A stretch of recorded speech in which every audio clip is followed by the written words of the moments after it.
On January 10th, 1995, the Pentagon announced the deployment of 2,600 U.S. Marines to Somalia. It was called Operation United Shield, and it marked the final chapter of a controversial international mission. But why did this happen, and what led to such a dramatic decision? To understand why 2,600 Marines were sent to Somalia, we have to go back a few years. Somalia, a country in the Horn of Africa, descended into chaos in 1991 when its government collapsed. Clan-based militias fought for power, leading to widespread violence and the breakdown of essential services. Famine soon followed, killing hundreds of thousands. In response to this, the United Nations intervened with a mission called UNOSOM, aimed at delivering aid and stabilizing the country. In December of 1992, the US launched Operation Restore Hope, deploying 2,800 troops to protect aid deliveries. For a time, it worked. Supplies reached starving civilians, and international support rallied behind the effort. However, the mission's focus shifted. Instead of protecting aid, the international community attempted to rebuild Somalia's political system and disarm the fighting factions, which proved to be far more complicated. The situation came to a head in October 1993. US forces, attempting to capture key lieutenants of a powerful warlord, faced fierce resistance. 18 American soldiers were killed, and over 70 were wounded. Images of a downed Black Hawk helicopter and the bodies of soldiers being dragged through the streets shocked the world. They even made a movie about it, Black Hawk Down. But the public and political appetite for continued involvement in Somalia vanished overnight.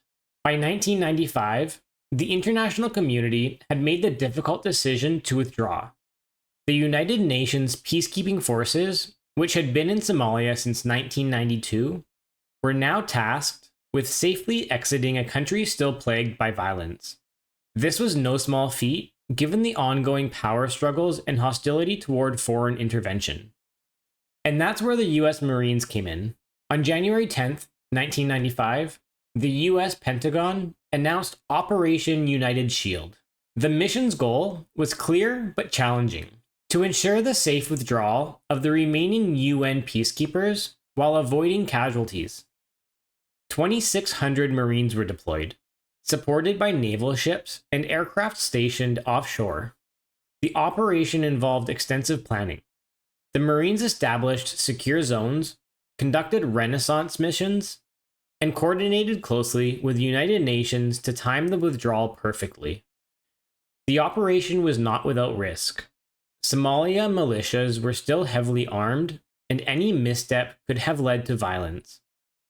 But the Marines' discipline and preparation ensured that the mission proceeded smoothly. By March 3rd, 1995, Operation United Shield was complete. Every last UN peacekeeper had been evacuated without a single casualty. For the US and the United Nations, this marked the end of direct involvement in Somalia. As for Somalia itself, the country remained in turmoil for decades, grappling with ongoing conflict, piracy, and humanitarian crises.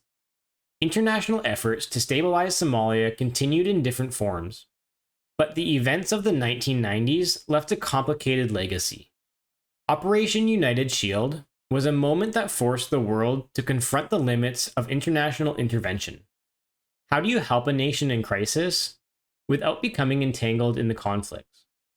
How do you balance humanitarian goals with political realities? These are questions that remain as relevant today as they were in 1995. So what do you think of Operation United Shield and the broader mission in Somalia? Was it a necessary intervention, or something that should have been left on its own? Let me know in the comments below. And don't forget to like, share, and subscribe for more stories that shaped our world 30 years ago.